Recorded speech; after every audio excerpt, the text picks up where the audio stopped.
Hello, everybody, and a very warm welcome to Cultural Communication Confidence with me, Victoria Reynoldson. And I am super excited to have another guest with me here on the show today, the very fantastic Frauke Bender. So welcome, Frauke, joining us all the way from Germany. Thank you so much for having me, Victoria. I'm really happy to be here. Well, thank you so much for joining me and sharing your insights and ideas with us here today, because we met a few months ago. I think originally we connected on LinkedIn, and I was really interested in the work that you're doing in a number of spaces to do with intercultural awareness. And one of those areas, if we start off, was really about this area of being ready for the future, getting future leaders ready for the world of work.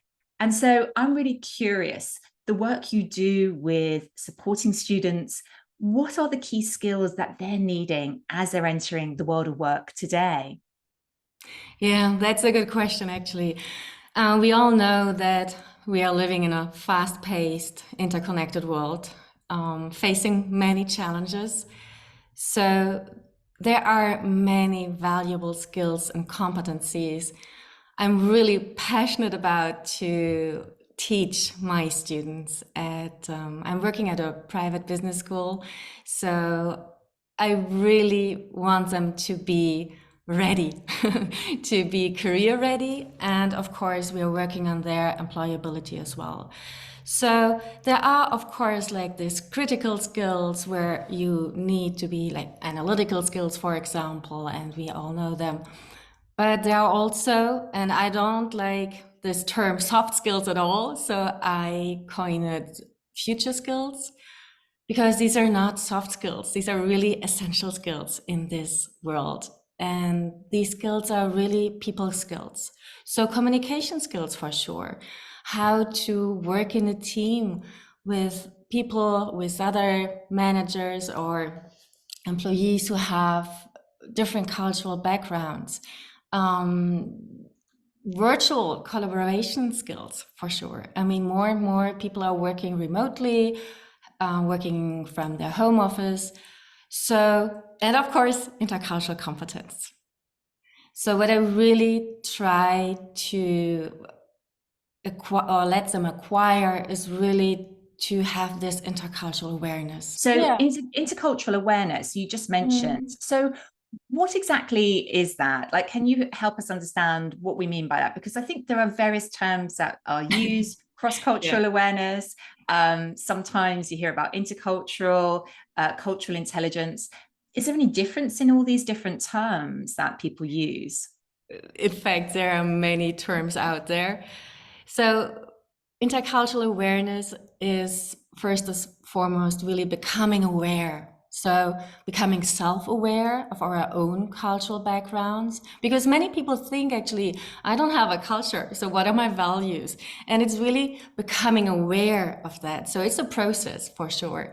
And then of course, becoming aware of cultural differences. So how other people make meaning of the world around us, because we all have our own realities, and we just have to understand that people have another reality, or they make another meaning of the world around them, and just being aware of that fact. Because what we do, and probably many of us have interactions where we might feel that something is at odds, and the first thing we do is, of course, we just blame it on the other person, because we think, okay, what, I didn't do anything wrong. I just behaved how I usually or normally behave. So it must be the other person, without really understanding that this person might have a different way of perceiving the world, of making meaning of the world, and just to grasp the differences. I think this is really important.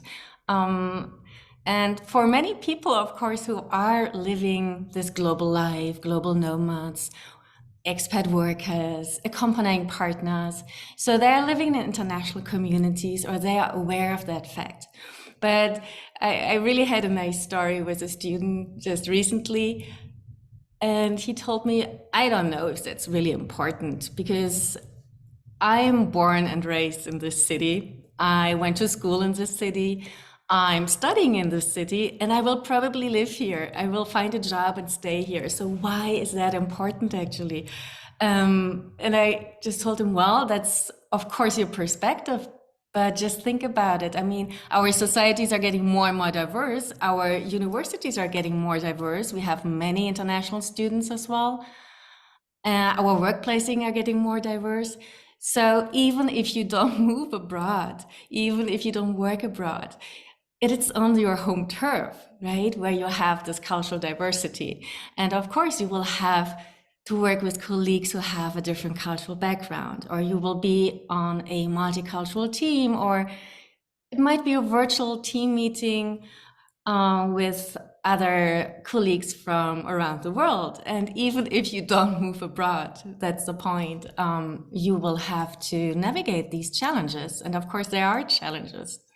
Absolutely. And I loved how you sort of gave that story, because actually the point is it's relevant no matter what your context is, whether Yeah. you are overtly working in an international environment or not, actually. Yeah. And interestingly, I would want to get your perspective on this, because I've also had the challenge the other way around, where people have said to me, well, I'm a very sort of global citizen. I've grown up in one place. I went to school somewhere else. I've lived in multiple countries. I speak multiple languages. I'm already culturally aware. I'm already culturally intelligent. So why do I need this? What do you say to those people? Yeah, I think, yeah, I know some people as well, actually, who mentioned that to me and claimed they have like this global attitude. But the thing is, it's not how many languages you speak or how many stamps in your passport you have, right? How many countries you have been to. It's really about this understanding and becoming aware. So this is why self-awareness is so important, that you're really aware of it. And this is like a process where you have to reflect about it. It's not just that you travel to a country and then of course stay maybe with all the habits and your behavior and thinking. You're not faced with other cultures in that sense. So yeah, I think there are many people, and especially people who have been moving around for some time. But I also experience, because I'm still very close to this international community in Germany, that many people really like to stay in their bubble as well. So they surround themselves with people who are similar. And I mean, this is like a human thing, right? We always tend to be around with people who are similar to us, because it's easier for us to anticipate their behavior and their thinking. And so that's what we do. And of course, I mean, it makes life easier, especially in the beginning, if you move to another place. But it's always beneficial if you just try to get out of this comfort zone. I mean, once in a while it's nice. I mean, if you really are struggling with the new environment or the culture, and you just need some people where you can vent and just get rid of all your emotions, and then you realize, okay, I'm not alone, so they have the same perspective.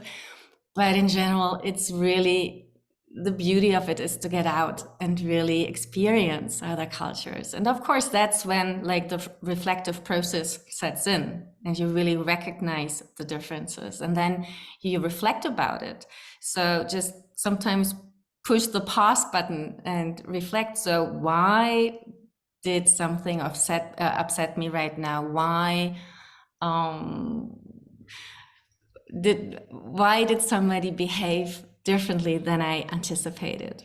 I love So that. really I think there's reflect a about lot it. in there. I love that. And Yeah. sorry if I just jump in, No, because no, no, good. you sort of were sharing some really interesting thoughts there. One about, it's about the journey. It's about reflecting, even if you believe that you are already a global citizen, you're already globally minded. But also this point about culture isn't always easy. The point about that, actually it's often safer to stay within the bubble, within what we know is familiar to us. And actually it does take motivation and drive to move outside of that bubble and to go and explore and feel and put ourselves in situations where we may not know like what's safe and what's not, what's the Yeah. right answer to this or not. So I find that really kind of fascinating. And I can imagine, because you're also working a lot with international communities who are Mhm. moving around the world, that must be a very important theme. And particularly, I know that you talk in your work about identity and the role of identity when you live in multiple locations, when you move around the world. Can you Mhm. just talk to us a little bit more about that? Because I'm quite curious about that idea. Yeah. So right now, actually, we have an ongoing survey investigating the impact of moving to another place on identity in terms of professional identity, in terms of personal identity, and in terms of social identity as well. So, and we are really targeting the accompanying partners, because for the one who is on an expat assignment, of course, there are other challenges in terms of company cultures, in terms of there are so many other challenges for sure. But for the ones who are accompanying their partner or their spouse, it's quite challenging. And it really depends on what they have done before the move, if they have communicated. I mean, it's also about communication within a family. So who might stay at home, who will be the one who is continuing their career. So there are so many facets actually. And within this community, we get so much feedback, really diverse feedback from mostly women, because 80% of accompanying partners are women who really told us their stories. And that was so inspiring as well. And that's why we thought, okay, we really have to dig deeper. We really have to investigate it. What does it, or what's the move? What does it make with your identity? Especially when you worked before and you were not able to continue your career, because you have to reinvent yourself. And I mean, the first weeks, we all know, the ones who are moving from one place to another, you're so busy and arranging everything, administrative stuff, and so forth. So, and the kids are at school. Again, mostly women stay at home, so the husband is working, and then you realize, okay, and now what am I doing here?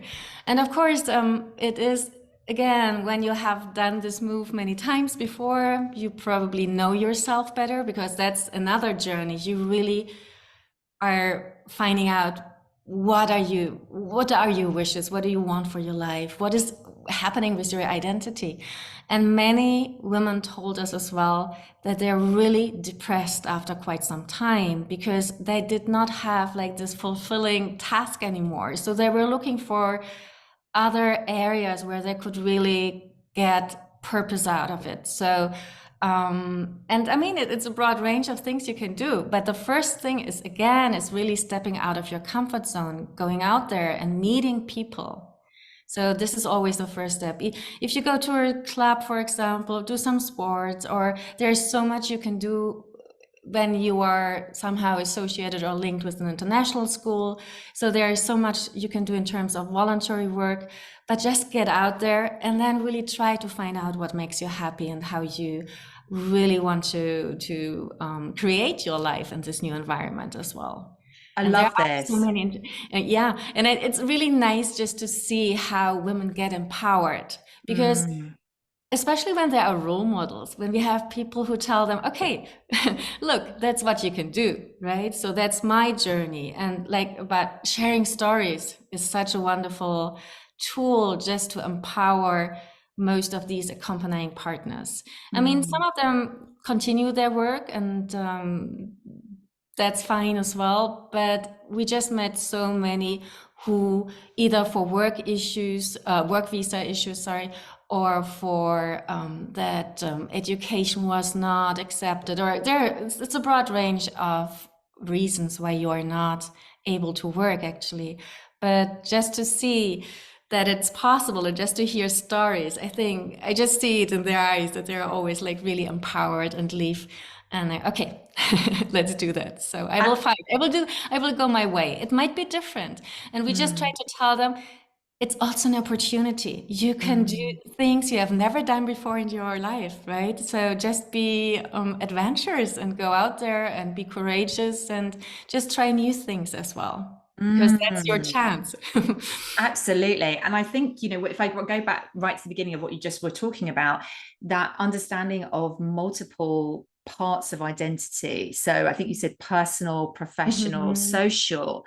I think Mhm. that's really important, particularly in this current time where it's absolutely normal and assumed that women would be working, right? So then if you are having to give up work Yeah. to relocate as part of the family's decision to do that experience, Mhm. that can be quite challenging. So this research I know is out there live right now. Have you had any early results back from this, or is this still kind of We're going right still now? collecting, so whoever's Okay. listening, so it will be running until probably end of July. So, and if anybody wants to contribute to it, so please feel free, because I think it's also important to think about when we have the findings, the results, of course. So what does it mean in terms of expat management? So Mm. just going one step back. So when you or your partner is offered an assignment, what does it mean? And what can companies actually do prior to let their expat families move to another place? So there's so much, I think it starts with a look and see trip, and there are so many things you can, of course, offer so that everybody has probably just knows. I think that's it, just know what they will expect, Mm. or what they can expect. So I think that is quite important. So that Mm. you are prepared when the actual move happens and you know what to do. And I think that's where companies also can do a little bit more in terms of making it easier for Interesting. So their the sign. intention of this Yeah, research is to really give some advice and ideas to companies about how to support their yeah, employees be successful, I suppose, ultimately, yeah. because if parts of the family are not happy, my That, understanding is the research says that people often return back before the assignment's closed. So yeah, that's really interesting. So with the intention of that, obviously, look forward to hearing the results. We'll certainly put a link in the show notes to the survey if people want to take part in that. Um, what will be the next step? Will there be support that you're offering then to women, or what will be the sort of next stage from that research? yeah, so that's what we are actually planning to do. So, of course, it depends on where the needs are, but we already have some community groups we are talking to and supporting in any ways we can. So, and sometimes that's what we really started is to explain German culture a little bit. So, for all those who moved to Germany, and find it quite difficult and are struggling to cope with all the different cultural values here and the environment. So, and so, I mean, these are easy things sometimes, just to explain why people behave in a way they do. And So I'm interested, what kind of yeah, challenges do people, I mean, I've lived in Germany. I know I've got probably some thoughts on that, but I'm okay, curious, like what kind of challenges do you find particularly people okay, have when they move to Germany as yeah. a accompanying partner or spouse? Right. So the biggest one for sure is communication style. People tend to be quite straightforward, might be considered rude. So like this really direct, explicit communication style. And it's not, we just try to explain, it's not meant with bad intention. It's just the way we tend to communicate with each other. And of course, I mean, there's a reason behind it. So it's more in terms of, okay, get to the point, be efficient, don't waste time. So it's really, and I think the first step, which is always nice to see, is that people just realize, oh, it's not meant in a personal way. So I didn't do anything wrong. So this person was not mad at me. It's just the way they communicate.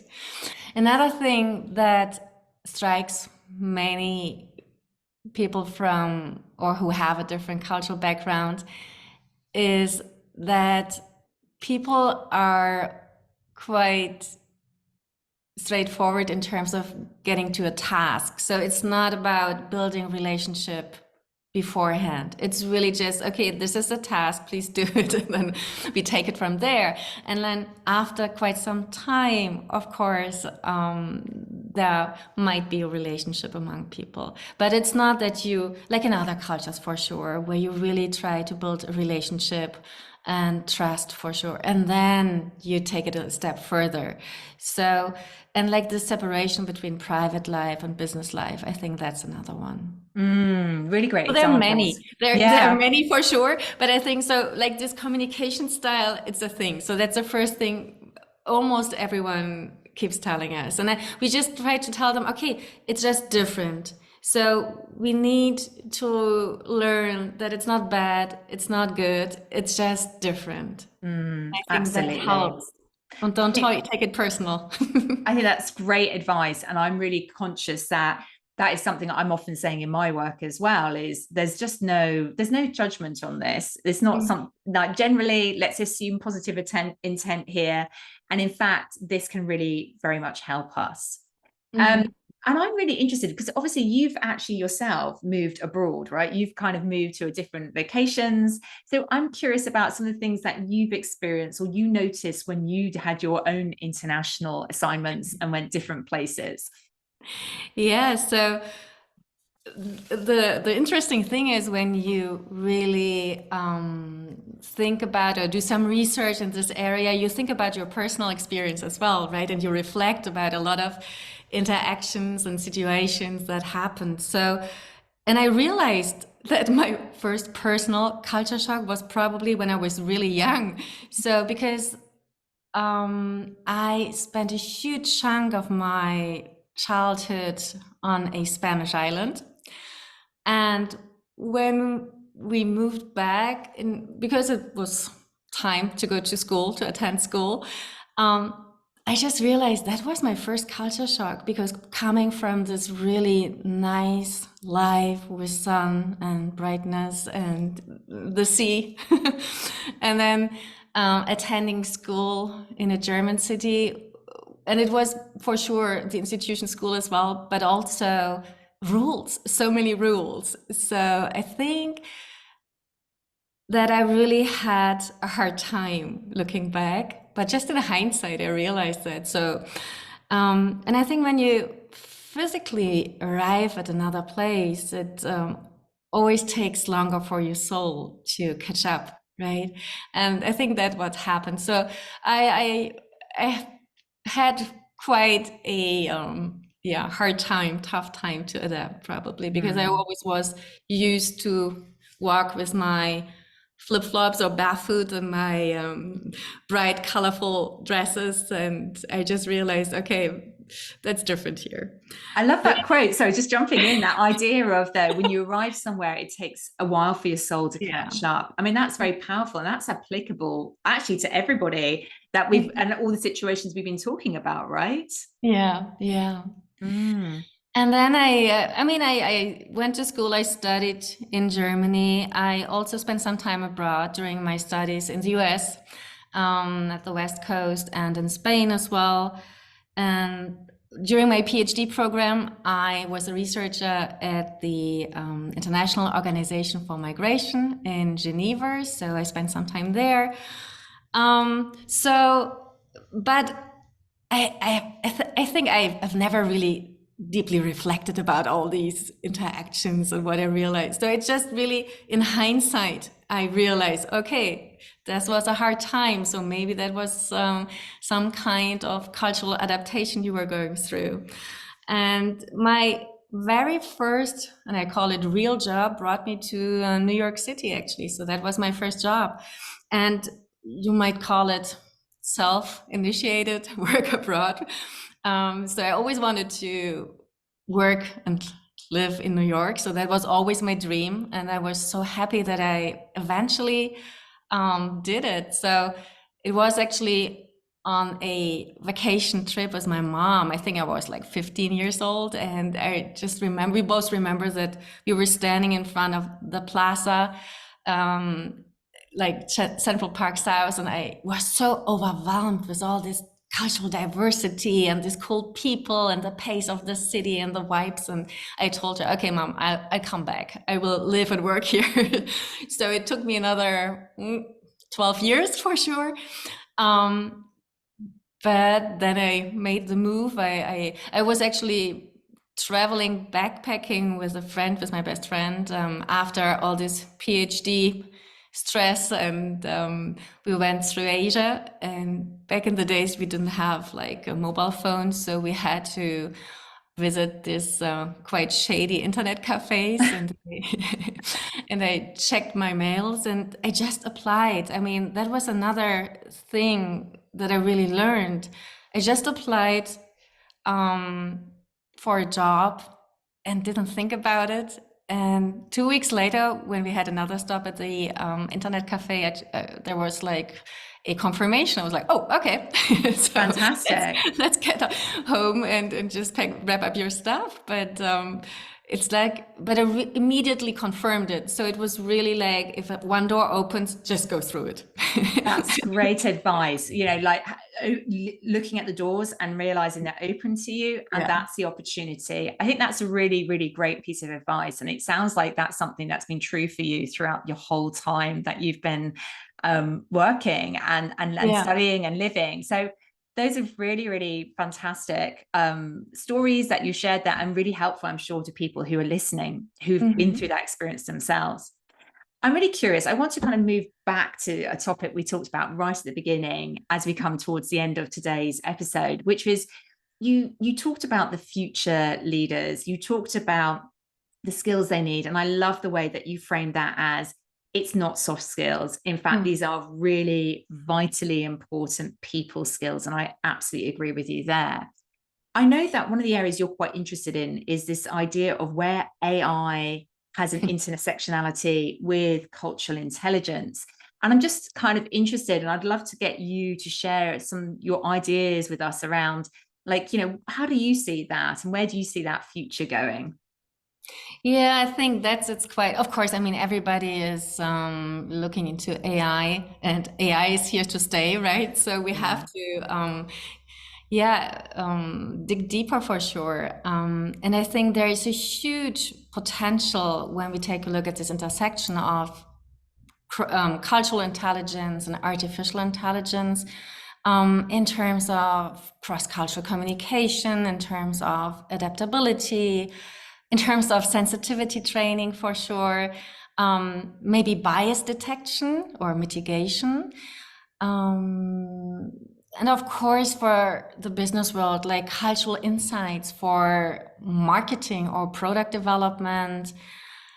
And of course, I mean, there's a potential, but there are also challenges as well. So we all know that there is, of course, bias and stereotyping in the data set. So we really have to make sure that more stakeholders are involved in this programming for sure.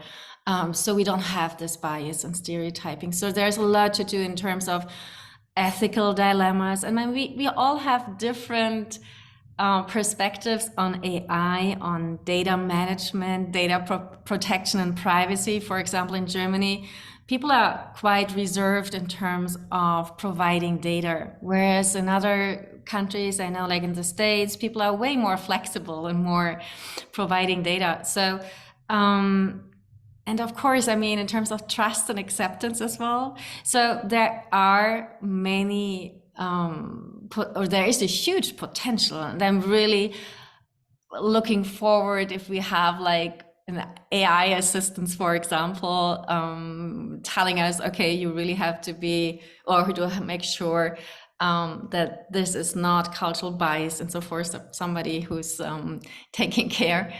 Or for example, when we have simulations. So I think that might be really interesting if we have, especially for students or young professionals, because I think like leaders, they have probably so much coaching and training already. So that's why I'm really focusing on the younger generation or on people who are future leaders.